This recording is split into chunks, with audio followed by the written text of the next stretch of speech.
ক্ষমতাচ্যুত সরকারের ঘনিষ্ঠ ব্যক্তিবর্গদের বিরুদ্ধে ঢালাওভাবে মামলা হচ্ছে। আইন শৃঙ্খলা বাহিনীকে আমি অনুরোধ করব তারা যেন মামলাগুলো যাচাই বাছাই করে নেয়। গতকাল এভাবেই বলছিলেন বিএনপির মহাসচিব মির্জা ফখরুল ইসলাম আলমগীর। ৫ই আগস্টের পর থেকে আন্দোলনকে কেন্দ্র করে যে মামলাগুলো হচ্ছে এই বিষয়ে আজকে আলোচনা করব এবং আলোচনা করতে আজ স্টুডিওতে আমার সাথে আছে দৈনিক করতোয়ার কোর্ট রিপোর্টার বিনয় কুমার দাস বিশু। শুরুতেই আসলে যেই প্রশ্নটি আপনাকে করব সেটি হচ্ছে যে এই যে মামলাগুলো যে হচ্ছে হত্যা মামলা, তো এই ক্ষেত্রে দেখা যাচ্ছে যে অনেক ক্ষেত্রে ঢালাওভাবে মামলা করা হচ্ছে, ঢালাওভাবে মামলা নেওয়া হচ্ছে। তো এই ক্ষেত্রে আসলে মামলার গুরুত্ব কি কমে যাচ্ছে কিনা, কি মনে হয়? মানে যাচাই বাছাই না করে মামলা হওয়ার কারণে নিরপরাধ ব্যক্তিরাও মামলার পরিস্থিতির শিকার হচ্ছে। এই ধরনের মামলা আগে পাওয়ার পরে যাচাই বাছাই করে প্রকৃত অপরাধীরা যাতে মামলায় আসামি হিসেবে আসে সেই জিনিসে আইন শৃঙ্খলা বাহিনীকে সজাগ ভূমিকা পালন করতে হবে। এবং এই যে এলোমেলোভাবে মামলাগুলো হচ্ছে এই ক্ষেত্রে বিচারিক ক্ষেত্রে কোনো জটিলতা দেখা দিবে কিনা? হ্যাঁ, অবশ্যই দেখা দেবে জটিলতা বিচারিক ক্ষেত্রে। যেমন রংপুরে একটা ঘটনা ঘটলো, মামলা বগুড়া হলো। চট্টগ্রামে একটা ঘটনা ঘটলো, মামলা বগুড়া হলো। টেরিটোরিয়াল একটা জুরিডিকশন থাকে, থানা এলাকা জেলা ভিত্তিক জুরিডিকশন থাকে। এই ক্ষেত্রে মামলা বিচারে এবং তদন্তে জটিলতা দেখা দেয়। যে জায়গায় ঘটনা ঘটে সেই স্থানে সেই এলাকা থানা সংশ্লিষ্ট যে আদালত, সেই আদালত হবে বা সেই থানাতে মামলা হবে। এটাই হলো আইনের বিধান। আমরা 1898 সালের দণ্ডবিধি আইন অনুযায়ী আমরা এখনও শাসন করতেছি। আর সেই ফৌজদারি কার্যবিধি ব্রিটিশ আমলের আইন দ্বারাই আমাদের পরিচালিত মামলাসমূহ। এই ক্ষেত্রে এই জন্য আইন শৃঙ্খলা বাহিনীকে সতর্ক থাকার জন্য এখানে আমরা আহ্বান জানাবো। আচ্ছা, আরেকটি বিষয় হচ্ছে যে এই যে ঢালাওভাবে মামলাগুলো হচ্ছে এই ক্ষেত্রে প্রকৃত অপরাধী পার পেয়ে যাবে কিনা, কি মনে হয়? ঢালাওভাবে মামলা হলে একজন নাই, সেক্ষেত্রে যখন অধিকাংশ আসামি দেওয়া হবে সাক্ষীদের পক্ষে বলার অসম্ভব এবং এক্ষেত্রে প্রকৃত অপরাধীরাও বাড়া যাবে। এবং এই ঢালাওভাবে মামলার কারণে একজন লোকের পক্ষে 200, 250, 300 লোকের নাম বলা সঠিকভাবে সম্ভব না। আসামি কোর্টে আইডেন্টিফাই ডগে করতে না পারলে সেক্ষেত্রে আসামি অনুকূলে এবং মামলা যাবে।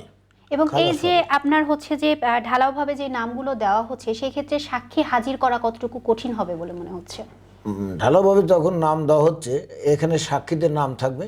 সেই সাক্ষীদের যখন তদন্তকারী কর্মকর্তা, যদি থানায় মামলা হয় তাহলে তদন্তকারী কর্মকর্তা তদন্ত শেষে চার্জশিট দাখিল করবে অর্থাৎ অভিযোগপত্র। এই অভিযোগপত্রে সাক্ষীদের নাম থাকবে।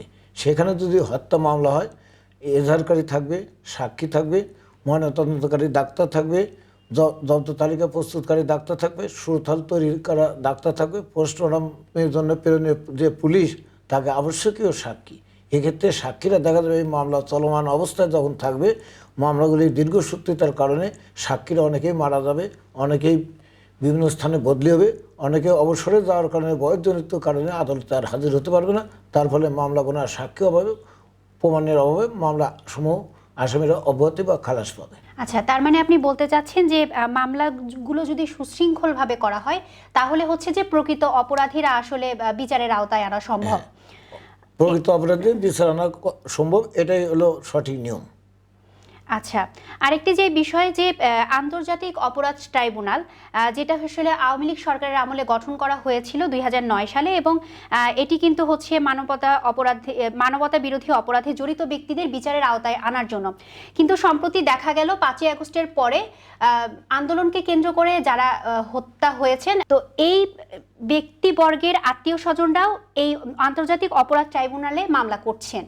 তো যেহেতু এইটা ওই সরকারের আমলে গঠিত একটি ট্রাইব্যুনাল, সেই ট্রাইব্যুনালের আন্ডারে আসলে সঠিক বিচার পাওয়া সম্ভব কিনা?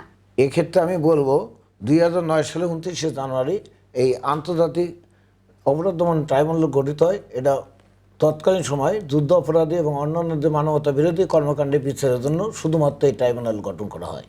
পরবর্তীতে এরা পার্লামেন্টে আইন হিসেবে পাস করা হয়। যেহেতু অ্যাক্ট এবং অর্ডিন্যান্স এবং প্রজ্ঞাপন বা প্রেসিডেন্ট আদেশ এখানে ভিন্ন ভিন্ন জিনিস, এটা আইন দ্বারাই পরিচালিত। ওই আইনে তাহলে সংশোধন করতে হবে পার্লামেন্ট কর্তৃক, অথবা কোনো প্রজ্ঞাপন দিতে হবে, অথবা প্রেসিডেন্টের আদেশ মূলে সংশোধন করতে হবে। তাছাড়া ওই আইনে এই মামলা আমার মতে বিচার সম্ভব না, হলেও সেটা ত্রুটিপূর্ণ বিচার হবে। অর্থাৎ আপনি বলছেন যে এই আইনের সংশোধনী এখন প্রয়োজন। এই যে মামলাগুলো হচ্ছে আসলে ঢালাওভাবে, আপনার পরামর্শ কি থাকবে? আমার পরামর্শ থাকবে এক্ষেত্রে হয় প্রজ্ঞাপন দিতে হবে নইলে আইন সংশোধন করতে হবে। যেহেতু পার্লামেন্ট নাই সেহেতু আইন এখন সংশোধন সম্ভব না। পার্লামেন্টের সংখ্যাগরিষ্ঠ সিদ্ধান্তের ভিত্তিতে আইন পাস হয় এবং এই আইনটা পাশের আগে আইন কমিশনে পাঠাতে হয় যাচাই বাছাইয়ের জন্য। আইন কমিশন কর্তৃক যাচাই বাছাইয়ের পর যখন পার্লামেন্টে দেয় তখন পার্লামেন্টে উত্থাপনের পর সংখ্যাগরিষ্ঠতার ভিত্তিতে এই আইন পাস হয়। এই ক্ষেত্রে যেহেতু এটা নাই, একমাত্র প্রেসিডেন্ট অর্ডার বলে, পিও অর্ডার যাকে আমরা বলি, প্রেসিডেন্ট অর্ডার বলে কোনো প্রজ্ঞাপন বা কোনো প্রকার গেজেট নোটিফিকেশন দ্বারা কোর্ট বা ট্রাইব্যুনাল গঠন করে তাহলে বিচার করতে হবে, তাছাড়া বিচার সঠিক এবং আইনসিদ্ধ হবে না।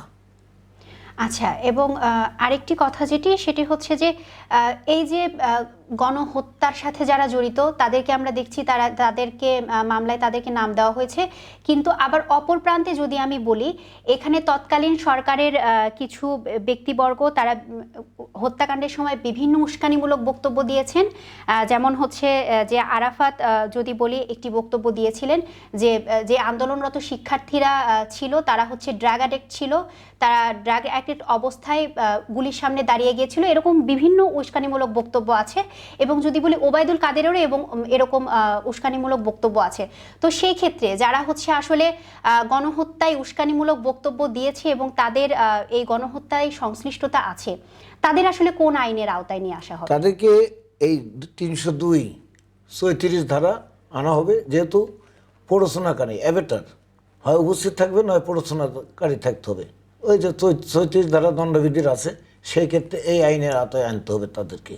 দণ্ডবিধি আইনে মামলা হবে, সেই মামলায় বিচার হবে প্ররোচনাদাতা হিসেবে বা হুকুমদাতা হিসেবে। সেই ক্ষেত্রে শাস্তি কি থাকবে? সেক্ষেত্রে যে খুন করলো যে শাস্তি ৩০২-এর, সে তো ৩০২-এ যাবে, তার সাথে আমি যেমন যাব, আমি প্ররোচনাদাতা হলে আমি ৩৬ ধারা যাবো, ৩০২/৩৬ ধারায় আমার বিচার হবে। হত্যা মামলাগুলোর মধ্যে এমন কিছু ব্যক্তিবর্গের নাম দেখছি তারা আসলে দাবি করছে যে হত্যাকাণ্ডের সময় তারা ওই জায়গায় ছিলই না। অনেকে আবার দাবি করছে যে যেই হত্যা মামলাটি দেওয়া হয়েছে ওই হত্যার সময় সে দেশের বাহিরে ছিল।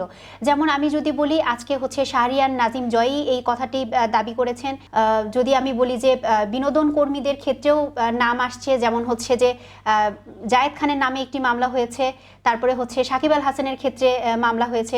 তো সব ক্ষেত্রে এই মামলাগুলো কি আসলে হত্যা মামলার গুরুত্ব কমে দিচ্ছে কিনা? হ্যাঁ, কেউ যদি বিদেশে থাকে তার পাসপোর্টটা সাক্ষীর সময় শুরু হবে, তদন্ত কাজে আয়ও নেবে। সে বিদেশে থাকলে এই মামলাগুলো ঘটনাস্থলের সময় যদি না থাকে, ঘটনাস্থলে সাক্ষী দ্বারা যদি প্রমাণ না হয় তাহলে বিচার বিভ্রাট ঘটবে এবং আসামিরা অব্যাহতি পাবে বা খালাস পাবে, বিচারে প্রমাণিত হবে না। কিন্তু মামলার গুরুত্ব কি কমছে কিনা এই যে হত্যা মামলা গুরুত্ব অবশ্যই কমবে। এক্ষেত্রে আমার পরামর্শ থাকবে যারা জড়িত, যারা সরাসরি ঘটনার সময় ঘটনাস্থলে ছিল বা হুকুম দিয়েছে যে মারো, এই ধরনের লোকদের বিরুদ্ধে মামলা করা উচিত। এর ব্যতীত মামলা নাম দেওয়া সঠিক না বলে আমি মনে করি। এই ক্ষেত্রে আপনার কি মনে হয় যে মামলা বাণিজ্যের একটা সম্ভাবনা দেখা দিতে পারে? না, মামলা বাণিজ্যের সম্ভাবনা দেখা দিতে পারে এবং পুলিশ এখানে যে আয়ো তদন্তকারী সংস্থা, আমি পুলিশকে দোষ দেব না, তদন্তকারী বলতে এখন বিভিন্ন সংস্থা আছে, পুলিশের অনেক ফাংশন আছে, সিআইডি, ডিবি, এইরকম পিবিআই ভাগ আছে, থানা আছে। এইরকম পুলিশের মধ্যে কিছু অসৎ কর্মীরা তারা নিরপরাধ ব্যক্তিদেরকে মামলা জড়িত করতে পারে এবং অজ্ঞাতনামা ব্যক্তিদের মধ্যে তাদেরকে ধরে ওই সংশ্লিষ্ট মামলায় চালান দিতে পারে। তার ফলে নিরপরাধ ব্যক্তি মামলায় ধরার কারণে তার পরিবার হয়তো দিন এনে দিন খায়, এরকমও পরিবার আছে। সেই পরিবারটা ওই লোকটা যখন জেলে যাবে সে পরিবারটা নিঃস্ব হয়ে যাবে, পথে দাঁড়াবে, কারণ উপার্জনশীল ব্যক্তি সে জেলখানায় বন্দী। অনেকে একটি কথা বলছে যে এই যে মামলা দেওয়ার এই প্রথাটা তো শুরু করেছিল তৎকালীন সরকার। তো এই বিষয়ে আপনি কি বলবেন? এই ক্ষেত্রে সেই জায়গার থেকে এই শিক্ষা নেওয়া উচিত যে তৎকালীন সরকার এরকমভাবে মামলা দেওয়ার কারণে তারা একসময় নিজেদের সম্মান বা নিজেদের মান মর্যাদা এবং হারায় জনরোষে পড়তে হয়েছে। এই জনরোষের কারণে ফলশ্রুতিতে আজকের এই 5ই আগস্টের দ্বিতীয় বিপ্লব বলবো আমি। বিজয় আমাদের একটাই, এটা বিপ্লব বলবো, দ্বিতীয় বিপ্লবের বিজয় ছাত্ররা করেছে।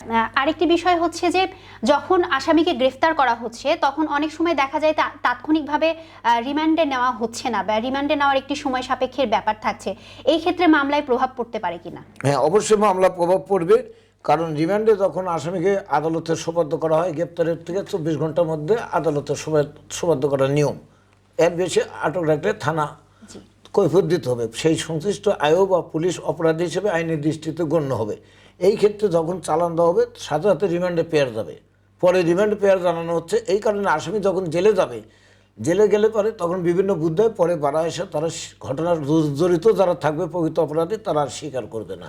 এই ক্ষেত্রে আমার যেটা বক্তব্য হচ্ছে, যে কোনো মামলায় আসামিকে চালান দেওয়া মাত্র রিমান্ডে পেয়ার দিতে হবে। এবং এই ক্ষেত্রে শুক্রবার শনিবার আমাদের সাপ্তাহিক ছুটি থাকলেও ম্যাজিস্ট্রেট কোর্ট খোলা থাকে।